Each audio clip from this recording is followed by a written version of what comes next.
అందరికీ నమస్కారం అండి. ఇవాల్టి మన వీడియో బచ్చల కూర పప్పు అండి. ఇది మా ఇంట్లో ఉన్న బచ్చలాకు చెట్టు అండి. ఎంత బాగుందో చూడండి, ఎంత పెద్ద పెద్దగా వచ్చినాయి ఆకులు. పైకి అంత ఎక్కింది.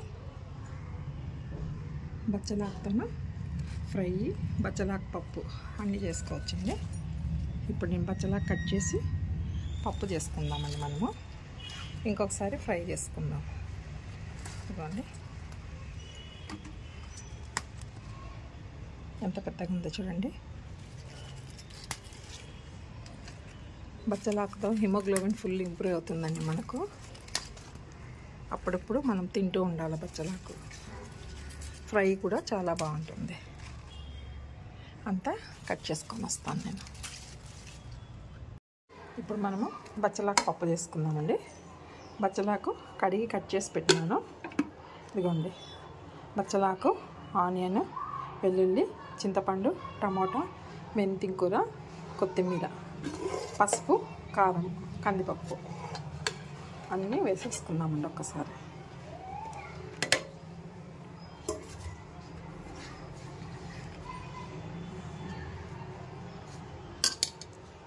చింతపండు ఆకు మీద పెడతామండి.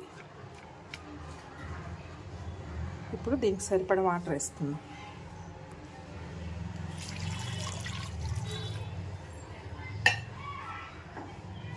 స్టవ్ వెలిగించేసి ఒక 5 విజిల్స్ రానిస్తామండి. బచ్చలాకు పప్పుకి కొద్దిగా మెంతి కూర పెట్టాలండి. మెంతి కూర ఒక ఆనియన్ వేసుకోవాలా, చాలా బాగుంటుంది. కొద్దిగా ఆయిల్ వేసుకుందాం ఇందులో. ఇదిగోండి కొద్దిగా ఆయిల్. పప్పు ఒక 5 విజిల్స్ వచ్చిన తర్వాత ఆఫ్ చేసుకొని తిరగమాత పెట్టుకుందాం. ఇదిగోండి కుక్కరు 5 విజిల్స్ వచ్చిన తర్వాత ఓపెన్ చేసి కొద్దిగా ఉప్పు వేసుకొని పప్పు మెదుపుకున్నానండి. అందులో తిరువాత పెట్టుకున్నానండి. మామూలు తిరుమాతే, వెల్లుల్లి, ఆవాలు, జీలకర్ర, కరివేపాకు వేసుకొని టేస్ట్ చేసినానండి. ఉప్పు కూడా చాలా బాగుంది. మీకు నా వీడియో నచ్చిందనే అనుకుంటున్నాను. నచ్చినట్లయితే లైక్ చేయండి, షేర్ చేయండి, సబ్స్క్రైబ్ చేసుకోండి. Thank you. అందరికీ నమస్కారం అండి. ఇవాళ మన వీడియో పచ్చి టమాటా కాయలతో పచ్చడి చేసుకుందామండి. దీనికి కావాల్సిన ఐటమ్స్: టమాటాలు ఒక 4, ఒక ఆనియన్, కొద్దిగా చింతపండు, పచ్చిమిర్చి, కొద్దిగా ఆయిల్ వేసేసినానండి. కొంచెం వాటర్ వేసుకొని కుక్కర్లో ఒక 5 విజిల్ వచ్చేంత వరకు పెట్టుకుందాం మనం. అదిగోండి టమాటాలు మొత్తం మగ్గిపోయినాయి. నేను ఇందులోనే వెల్లుల్లి వేసినానండి, చెప్పేటప్పుడు మర్చిపోయినాను. మొత్తం మగ్గిపోయి చల్లారిన తర్వాత మనం ఇప్పుడు పచ్చి కొబ్బరిని రోట్లో మెత్తగా దంచుకొని నెక్స్ట్ ఇది వేసుకోవాలండి. కొద్దిగా ఉప్పు వేసుకొని రోట్లోనే దంచుకోవాలండి. దీన్ని కొబ్బరి మెత్తగా అయిన తర్వాత టమాటా వేసి ఊరికి ఒక 2 సార్లు అనుకోవాలండి. మెత్తగా అవ్వకూడదు పచ్చడి, మనకు పేస్ట్ లాగా అయిపోతుంది. ఆల్రెడీ ఉడికిపోయి ఉంటుంది కదా. కొబ్బరి కచ్చా పచ్చా కొట్టుకున్నాక ఇది వేసుకున్నాం. చూడండి కొబ్బరి కచ్చా పచ్చాగా కొట్టినాను. ఇప్పుడు ఇందులో మనము టమాటా అంతా వేసేసుకున్నాము. మొత్తం టమాటా అంతా వేసుకున్నాం. మిక్సీకి వేస్తే అంత బాగుండదండి, పేస్ట్ లాగా అయిపోతుంది. ఇది మనం రోట్లోనే వేసుకోవాలి, చాలా బాగుంటుంది రోటి పచ్చడి.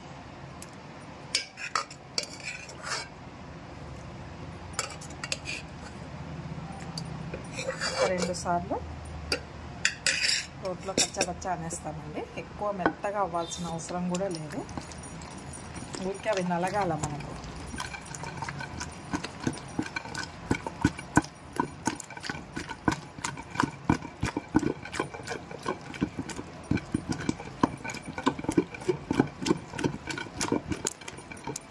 అంతేనండి. ఒకసారి ఉప్పు చెక్ చేసుకున్నాము.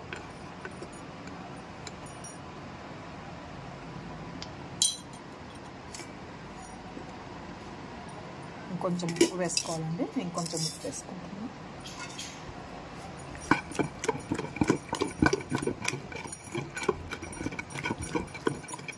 అంతేనండి. చూడండి ఒక 2 సార్లకే మెత్తబడిపోయింది. పచ్చిమిర్చి ఇట్లనే ఉంటుందండి, మెత్తగా అవ్వదు అది. ఒక గిన్నెలో తీసేసుకుందాము.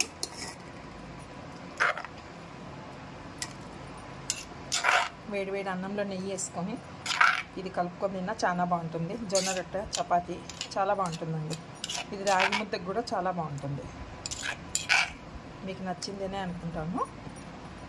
మీకు కనుక ఈ వీడియో నచ్చినట్లయితే లైక్ చేయండి, షేర్ చేయండి, సబ్స్క్రైబ్ చేసుకోండి. Thank you.